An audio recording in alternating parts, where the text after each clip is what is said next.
Thursday night in Congress, things got spicy. Okay, there was a House Oversight Committee meeting, I guess you could say, hearing. That's the right word.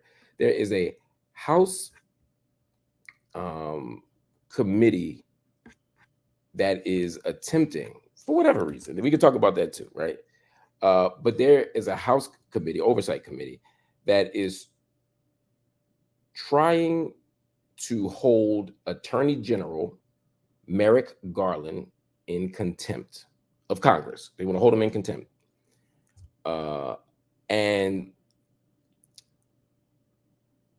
Republicans, just to give you some context, Republicans are trying to hold Merrick Garland in contempt of Congress because Merrick Garland, you know, is the Attorney General. He's also should be on the Supreme Court, but Republicans snaked Barack Obama at the end of his presidency and didn't let it happen. They let it sit there. But they're trying to hold Merrick Garland in contempt of Congress because he has refused to turn over audio recordings of President Biden, who had an interview with Special Counsel Robert Hur. Now, here's why. Just to give you the background. Then I'll get to the spicy part. Stay with me, dog, because again, this is night school. We're not just here to give you spicy headlines. You can go to the blogs for that. I'm trying to break this down for you. It was a dispute over these recordings between the House of Representatives and really the Republicans in the House of Representatives and the White House. And the reason is because Joe Biden said those files, those interview recordings, that's executive privilege. The president has the right to hold on to them and not share them. Okay. So the House Judiciary and Oversight panels have said, you know what? We're going to hold you in contempt for not complying with the congressional subpoena, right? We want you to hand over those tapes. Now, why do they want him to hand over the tapes so bad? It's a good question. Well, because Republicans know that this man, Robert Hur, described President Biden as a, quote, well-meaning elderly man with a poor memory. Now, look, Joe Biden is a lot of things. Young ain't one of them, right? President Biden right now is 81 years old. So yes, he is an old man. He's elderly. He is well-meaning to some people. I have a different opinion about Joe Biden, but his well-meaningness isn't relevant right now. He's a well-meaning elderly man with a poor memory. That's how they described him. Now, of course, Joe Biden doesn't like that description. He personally thinks it's wrong, but also he's running for president. You can't run for president when people thinking you old and forgetful. So Republicans are saying, look, if you give us the tapes, we'll know more than what's in that transcript, and we'll be able to tell a fuller picture, a fuller story of what's going on here, right? The White House doesn't want to let them go. They say because national security, executive privilege, whatever, right? I don't think that's why. I think Joe Biden is old and forgetful, and the files prove it, or they prove that other people think it. You know, one of the claims is that Biden doesn't even remember the year his son passed. Rest in peace to his son. I'm not making light of that or dismissive of that. I'm not dismissive of that. I'm just saying that's the claim. And so Republicans are always trying to get a hold of recordings of Biden.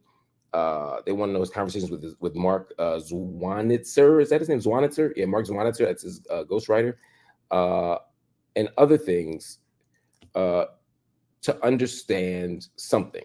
Now, if we were to read the Republicans generously, we'd say, well, you know, we want to understand how Joe Biden handled classified information.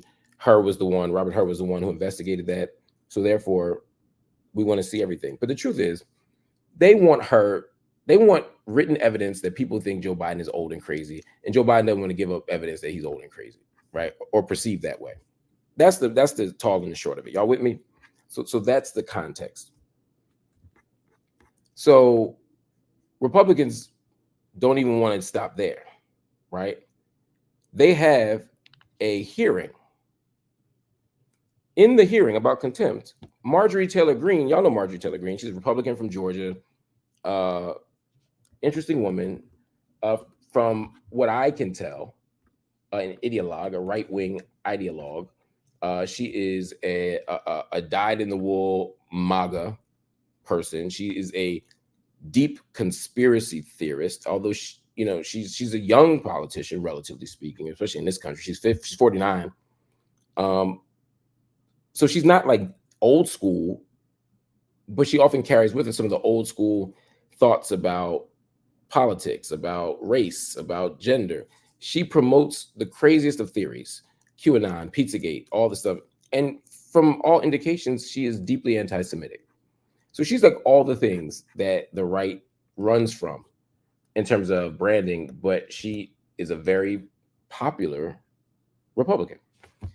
So she goes to this meeting. Let's get to the spicy part. She goes to this meeting. She's at this hearing, right? And instead of talking about Merrick Garland, which would make sense, Marjorie Taylor Greene decides to ask if any of the Democrats on the committee have employed Juan Merchant. Who's Juan Merchant? Again, because you're like, where's all these names coming from? I'm with you. Juan Merchant is a judge in Donald Trump's criminal trial in New York. What does it have to do with what we're talking about? Nothing. I'm gonna say it again. In the middle of this hearing about Robert Hur, in the middle of this hearing about Merrick Garland, in the middle of this hearing about Joe Biden, in the middle of this conversation about classified files, she randomly says, hey, any of y'all employ the daughter of Juan Merchant, the judge who's overseeing Donald Trump's criminal trial in New York? Now, of course, that's not an accident. She doesn't have a senior moment, as they say, because she ain't but 49. What she's doing is grandstanding for the people who aren't in that chamber, for the everyday Americans who believe conspiracy theories. Remember, she's a QAnon Pizzagate person. And she wants to make the claim that because the judge of Donald Trump's trial has ties to Democrats, that there's some elaborate conspiracy where they're paying her daughter, or they're paying Juan's daughter, so that Juan Merchant, Judge Merchant, will somehow do harm to Donald Trump. They're just trying to create more conspiracies in case he's found guilty. So it didn't make any sense, but she does it anyway. Why? Because that's what she does. How do the Democrats respond? Well, they're looking puzzled, and then they respond. In fact, Jasmine Crockett, the freshman representative from Texas, responds in particular. Watch this exchange. Judge Merchan's daughter. Please tell me what that has to do with Merrick Garland. Is she a porn star? Oh, Goldman. That's right. He's advising. Okay. He's advising who? What? Do you know what we're here for? You know we're here about just AG. I don't think you know what you're here for. Well, you the one talking about. I guess I think your fake eyelashes are messing up. No, what you're ain't reading. nothing. Hold on. Listen. Order. Mr. Chairman, That's beneath would even you please your screen. regain That's beneath order even of your you. committee? Order. So y'all heard that, right? Marjorie Taylor Greene asked a random ass question that had nothing to do with the conversation. Jasmine Crockett says, why are we talking about this? Do you even know why we're here? What does that have to do with Merrick Garland? She was a little tight. It was a little snarky, the tone, but it was a fair question and not outside the bounds of civil discourse. And then Marjorie Taylor Greene responds by saying, I know what we're here for. Maybe you're not reading it because of your fake eyelashes. She makes a vicious personal attack against a member of Congress. How do you justify that? That is wild. That is so disrespectful. That is beyond disrespectful. In fact, it's just not okay. That's all I can say. It's not okay. Well, I can assure you, as you heard, that everybody else kind of thought it wasn't okay. The Republicans, of course, never criticized each other because, God forbid we actually hold somebody accountable who agrees with us on a political matter. We can still say, hey, I agree with you on politics, but you shouldn't attack people's bodies. Well, Republicans ain't say nothing, but the Democrats are groaning. You heard somebody say that's beneath even you, Mrs. Greene. You know how bad that is? They say it's beneath even you. But the next thing that happens gets spicier. Gets even spicier because Alexandria Ocasio-Cortez, also known as AOC, the very popular progressive member of the squad, a House member from New York, gets fired up after Marjorie Taylor Greene says that. Listen to what she says. Absolutely unacceptable. How dare you attack meeting will the suspend, physical meeting will appearance of another suspend. person? Are your Move feelings hurt? her words down. Aw. Oh, girl, baby girl. Oh, really? Don't even play. with Baby me. girl? We're gonna, I don't we think are going to so. move and we're going to take your words down. I Thank you very second much. that motion. So who will have to pay? Now, Okay. AOC All was right. clearly mad. I got to ask y'all, though, that baby girl felt a little performative. I don't know. I love AOC. That's my girl.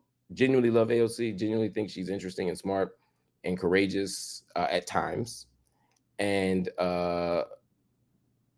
is relatively better on most issues I care about than just about everybody else in the Congress. She has stood up for me on Palestine. She has stood up for poor people everywhere. I respect AOC, and I'm glad that she defended Jasmine Crockett, because it's up to the more powerful members of Congress to respond to the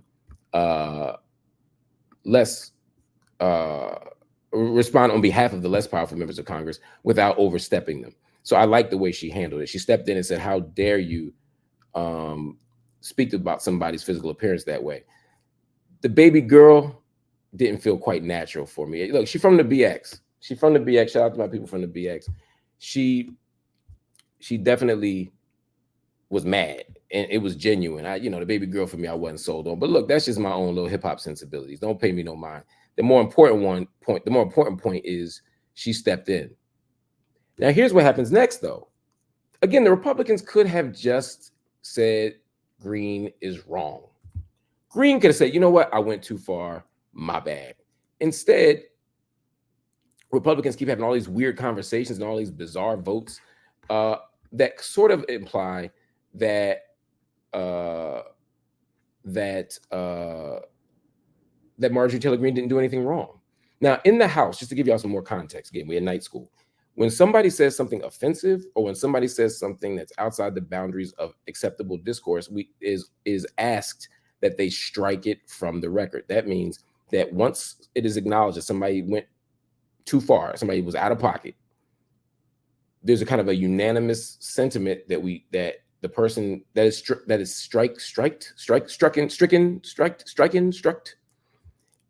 It's general consensus that they strike it from the congressional record, so there's no living record of it. I.e., this is not how we talk to each other. It's not how we deal. Strike it from the record. Some of y'all in the comments, tell me how the right way to pronounce that, and hit the like button if you pronounce it wrong too. So when she said, "Oh, baby girl, don't even play," Greene was like, "Baby girl? I don't think so, baby."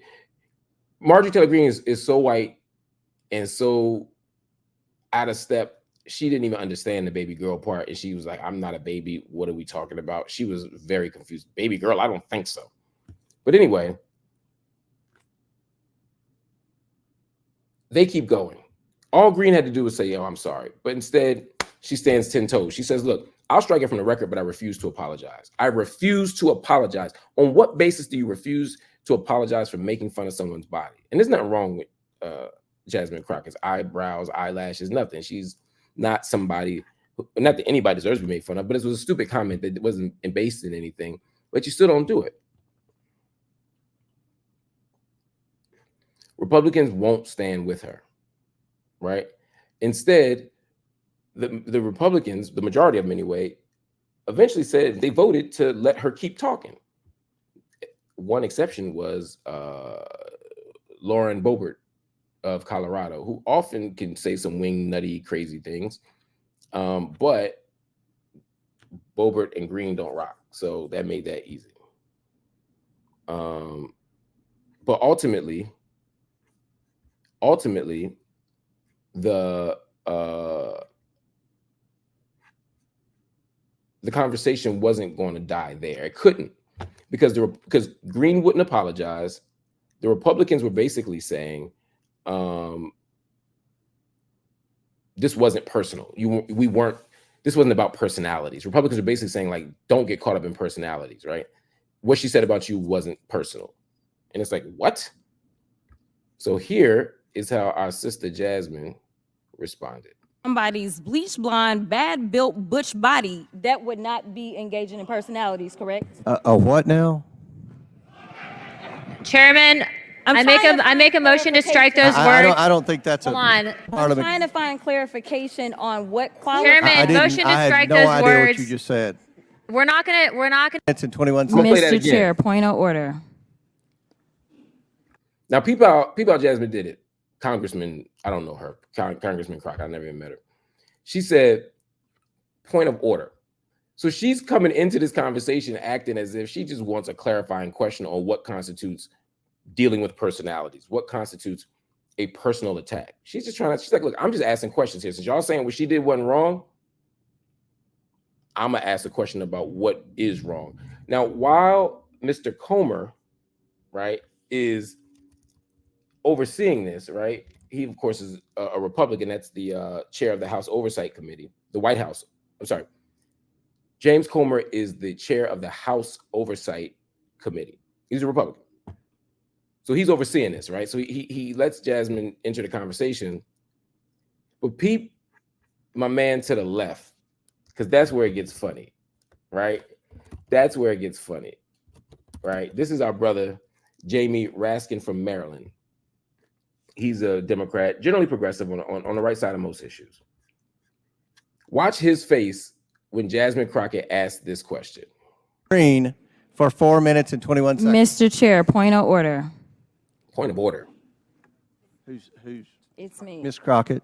I'm just curious, just to better understand your ruling. If someone on this committee then starts talking about somebody's bleach blonde, bad built butch body, that would not be engaging in personalities, correct? A what now?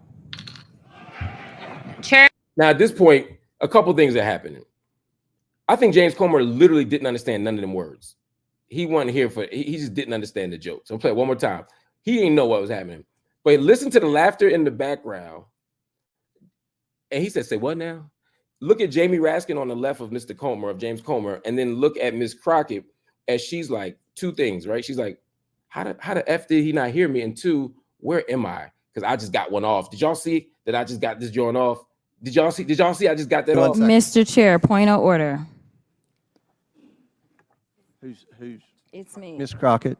I'm just curious, just to better understand your ruling. If someone on this committee then starts talking about somebody's bleach blonde, bad built butch body, that would not be engaging in personalities, correct? A what now?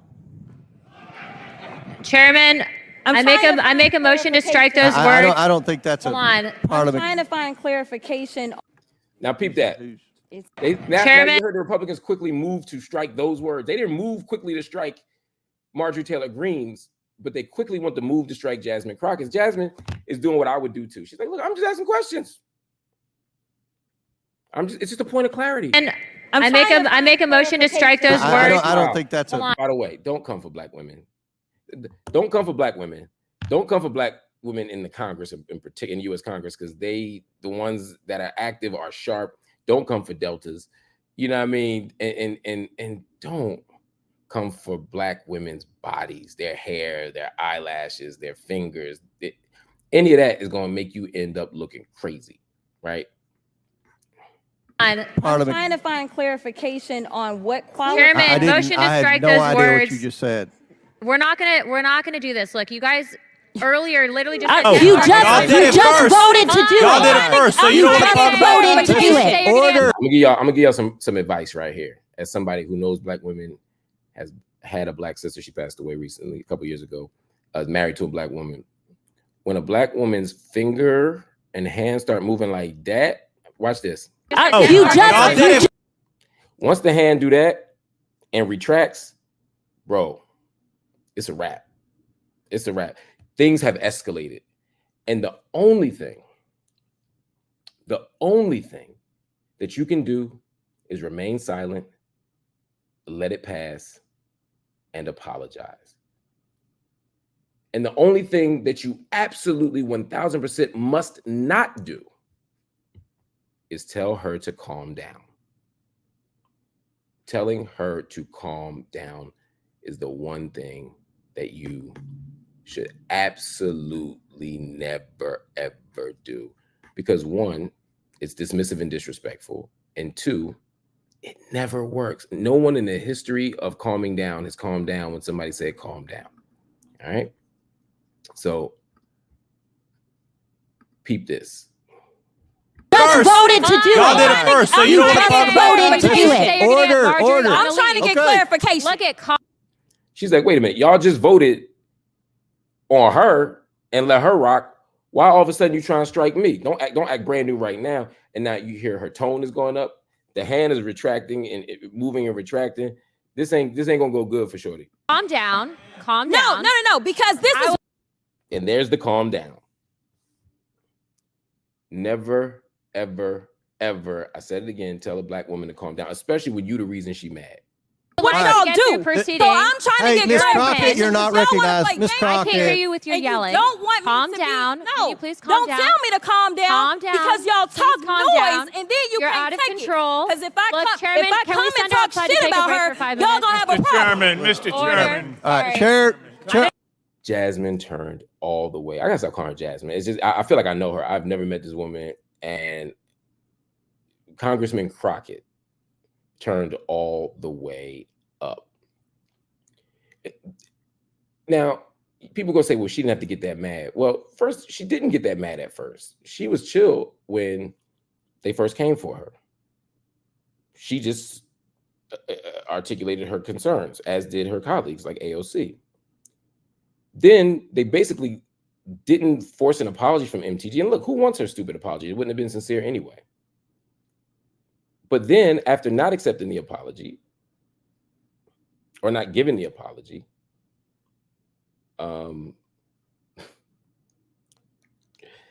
they then called on her again, and she says, well, look, if y'all not moving right, I'm gonna take this into my own hands. I'm gonna call her bip, bip, bip, bip, bip, bip, bip, bip, bip. Now, everybody's mad. You see, when the black woman is attacked, nobody was tripping on the Republican side. When MTG is attacked, oh, everybody's upset. This is just a bridge too far. Now, I don't think this is primarily racial. I think it's primarily Republicans and Democrats. But there is also a very particular type of haste with which every man moves, sadly, when white women are attacked. And in this case, Jasmine wasn't attacking, she was defending herself. Congressman Crockett was defending herself. And she didn't turn all the way up until they dismissed her. And this is what oftentimes white people do to black people. They'll poke you, they'll insult you, they'll disrespect you, they'll engage in all these microaggressions. And then when you get mad, they say, calm down. And they know that telling you to calm down delegitimizes your feelings, which then angers you more. So although they're the perpetrator of the harm, they start going, please just be quiet, just calm down. Everything will be okay if you just calm down, which then makes you turn up. And then as you turn up, they can say, oh, look at her, she's so angry, she was irrational. When this whole exchange began, when Marjorie Taylor Greene engaged in a random diversion or digression from the conversation, number one. Number two, insults Jasmine Crockett, insults AOC, saying she's not smart, and randomly challenges her to a debate. This has nothing to do with Congress. This is all about gesturing to the red hat wearing racists all around the country. And everybody's just watching the show. It's disturbing, it's disgusting, it's frustrating. There's nothing good in it. But telling Jasmine to calm down, telling Jasmine Crockett to calm down was wrong. And so by the time she escalates to this point, where she's Calm down, and then You're out of control. Because if I Look, come, Chairman, if I can come we and send talk outside to shit take a about break her, for 5 y'all minutes? gonna have a Mr. problem. Chairman, Mr. Order. Chairman. All right, Sorry. Chair. now Chair, that was the worst thing they've ever heard. But she basically said in one sentence what I just spent like 20 minutes saying. She said, y'all pop off and then can't take it. But if I talk shit about her, y'all gonna have a problem. That's race and gender politics in America 101.